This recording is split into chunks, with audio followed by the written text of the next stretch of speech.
It sort of marks the end of my time at university. So I spent the last 3 years of my life at Southampton Solent studying comedy, writing and performance, for which I got a 2-1, which I'm well pleased about. And so, in honour of my achievement, I now present to you all a joke. Where are the spottiest teenagers in London? Hackney. So I spent 3 years.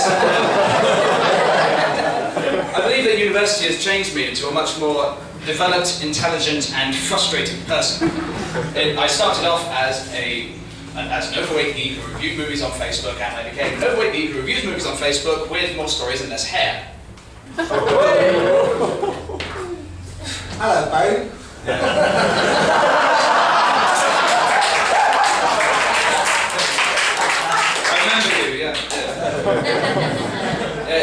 University has introduced me to a lot of the tougher aspects of life I know I'm going to have to deal with in future. For instance, I now know the anger of sharing a house with a man who shits 5 times a day for 20 minutes a turn. I now know the chaos that ensues when you walk to a house party with 5 joints sticking out of your hat. And I now know the fear of needing to fart whilst giving a lady a lap dance.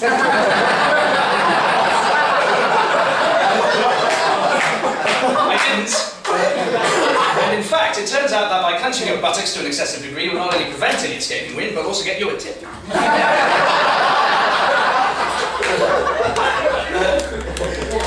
Those are all true except for the tip. So, I've had a lot of great experiences in uni, and some bad ones as well. And sometimes it's hard to differentiate between the two. Like on my 20th birthday, I celebrated at a place called The Hobbit, Lord of the Rings themed pub, Lord of the Rings themed drinks. And a bunch of people came, we drank, we talked, we drank. And at the end of the evening, I was sitting on a big stone step trying to clear my head of the fellowship challenge when my friend Andy walks up in front of me and says, "Robbie, I'm going to show you one of my private parts, and you have to tell me if it's a cock or a ball."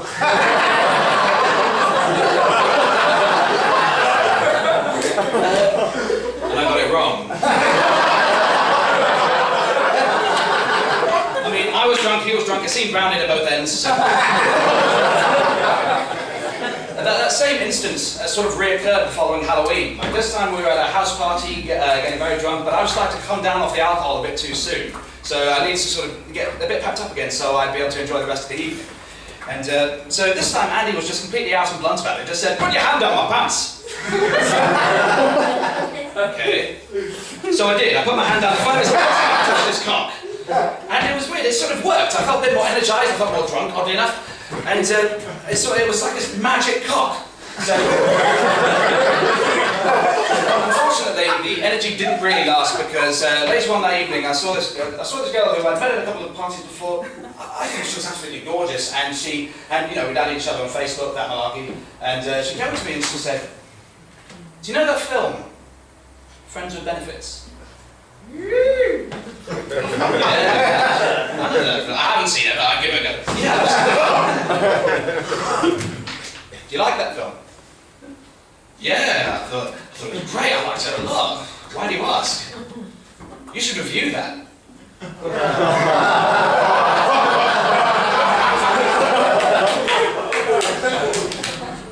Oh God, I'm so rubbish at chatting at girls. I mean, it's a difficult thing to do from the start, but it doesn't really give you much of a chance anyway when you look like a cross between Ray Winston and Hellboy. With the social skills of Eeyore. So, I sometimes feel obligated using my voice to chat at women because relying on my looks, charm or sense of rhythm often leaves a bit to be desired. So my friends are really nice about it. They're quite complimentary about my voice. They said as if it's got grandiose, it's like the voice of an actor or some kind of Hamlet motherfucker. So, but I know it's not just the voice alone because you need a good channel line in order to break the ice. So I can't just go up to someone and say, "Get your coat, love, you're bald." To the bedroom, tally bally hell.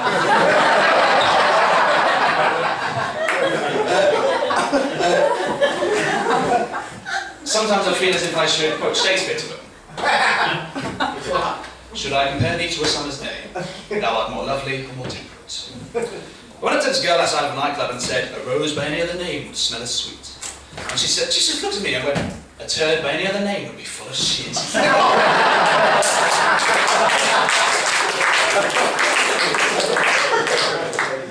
Maybe I could quote Oscar Wilde. Would you be in any way offended if I said that you seem to me to be the visible personification of absolute perfection? Okay, you can come in my mouth.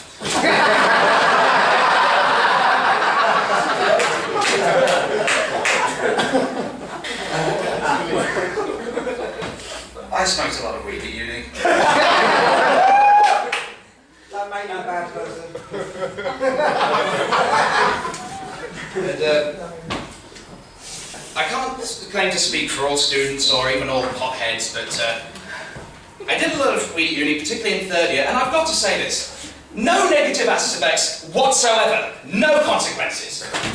It's fantastic. And I had quite a lot of good stoning sessions in what I refer to as my bachelor pad, my chronosynclastic infundibulum, look it up.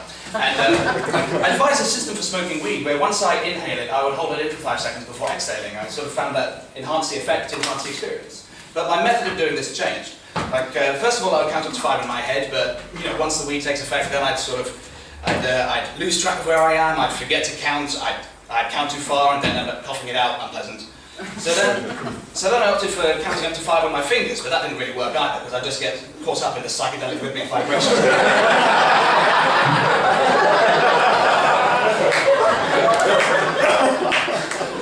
So then I sort of settled on counting my heartbeats each time.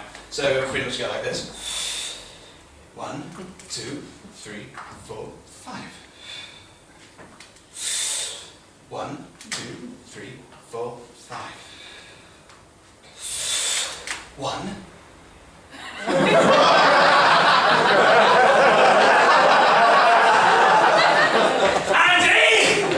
My heart stopped! Get your cock out!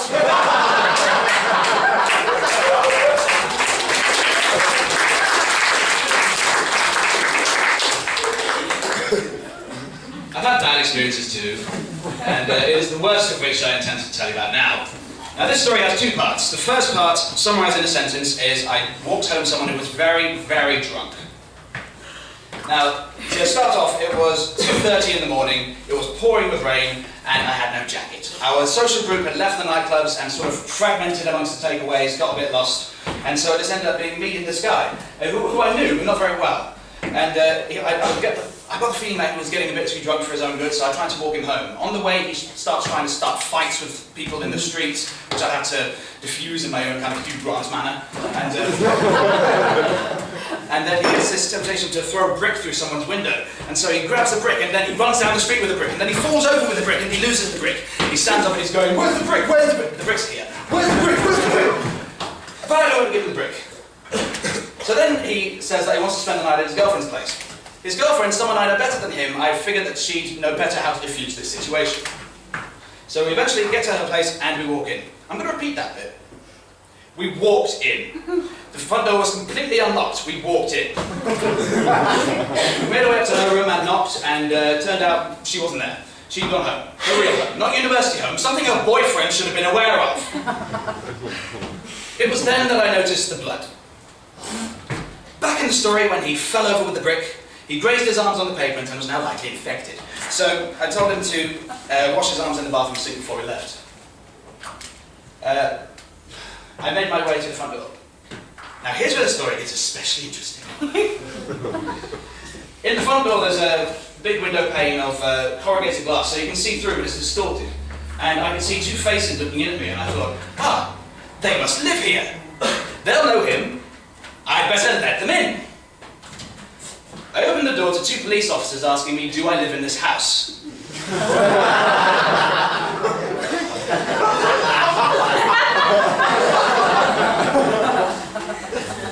No.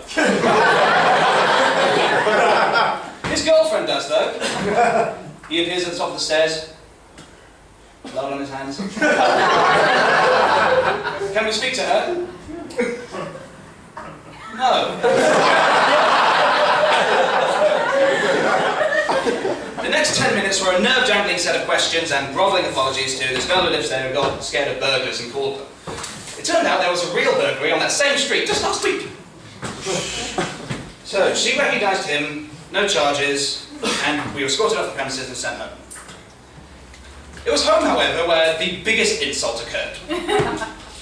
Now this is the second half of the story. When I got home, I was absolutely fuming angry about the whole thing, and I knew I wasn't getting to sleep anytime soon, so I just decided to just do a bit of surfing on my laptop, and so I went on my YouTube channel and found a rather insulting comment under one of my videos. Now the video in question is of me as Bane from The Dark Knight Rises doing a little monologue, which I shall recreate for you now.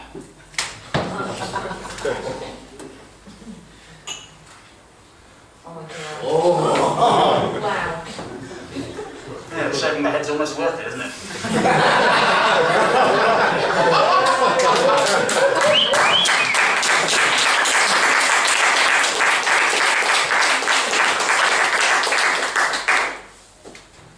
You think the darkness is your ally? You merely adopted the dark. I was born in it, molded by it.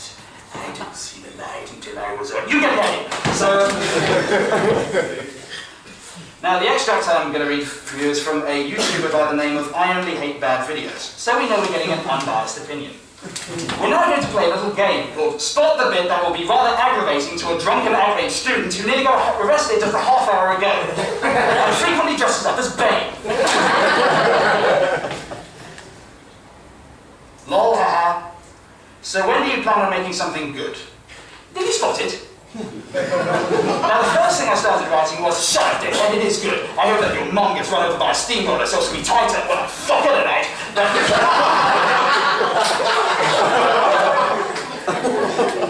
Well, I calmed down. I decided to have a look at their channel, see who I was actually dealing with before I decided how to confront them. So I did, and I responded thus. I've just had a look at your channel and I noticed you don't have any content of your own. In fact, the only thing with any record is the many insults you posted to people's videos, many of which don't deserve your mockery. If that's all you do with your time and effort, then honestly it makes me happy to know this video displeases you, the thoroughly crass individual you are. I'm sure those other users feel the same. However, if you have any constructive criticism, then I will listen. I thought this was a reasonable response. He's not saying anything with any real weight or relevance to it. When I looked on their channel, there's no content, not even an image, not a face, not a name of this actual person. This person has no identity online aside from this arrogant name. I only hate their videos. So, I felt I was taking an adult attitude about it. I received this back. Lol, you took the time to write that for me, and you feel happy because I took the time to write one line? That's sad. What? You're scorning my attempt at a lively debate? Slagging off? And now this person wants to talk about sadness. I'll give him bloody sadness.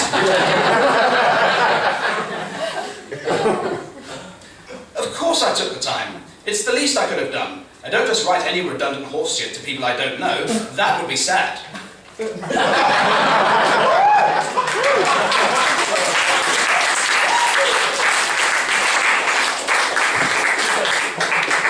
of a taste of his own medicine there. He responded. No, it wouldn't. You're a stranger. I thought you made shit content. You're an amateur who's never going to be good. So one-line comment was good enough. There is no potential in you. That one burned me. That one burned me hard. That's a very good insult. How bad do you have to be to not even have potential?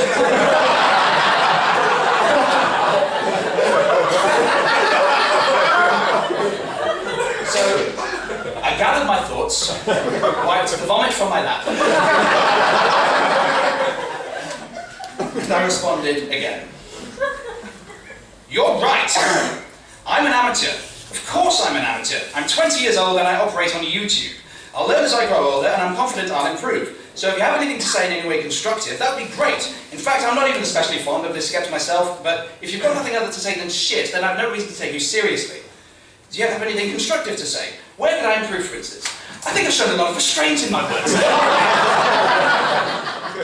It's been tough. And as much as I would like to hunt this person down and gut them with a trowel, I must remember, of course, I am a gentleman. So, I received this. Oh my fucking god. Have you not even realised I never intended to be taken seriously? You're wasting your time with me all because I said this isn't good. That's all I fucking said, and you got fucking emotional with a huge paragraph comment. And then they added, oh, and I never came here for constructive criticism. I am completely within my rights just to say your crap and leave. Maybe that feels like a dick attitude to you, but I do not give a fuck. This is YouTube.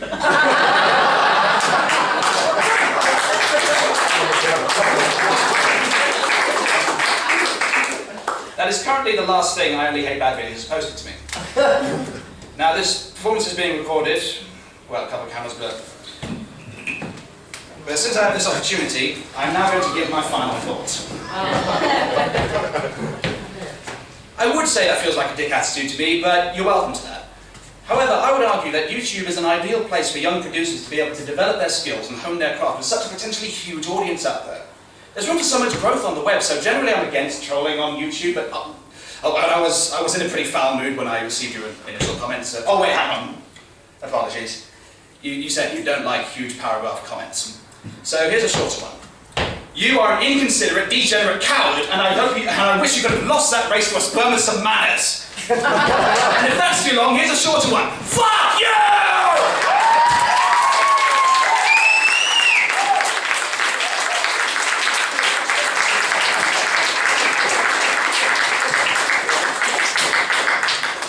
Ladies and gentlemen, I'm Robbie Fox, and thank you for sharing with me my inevitable mental breakdown.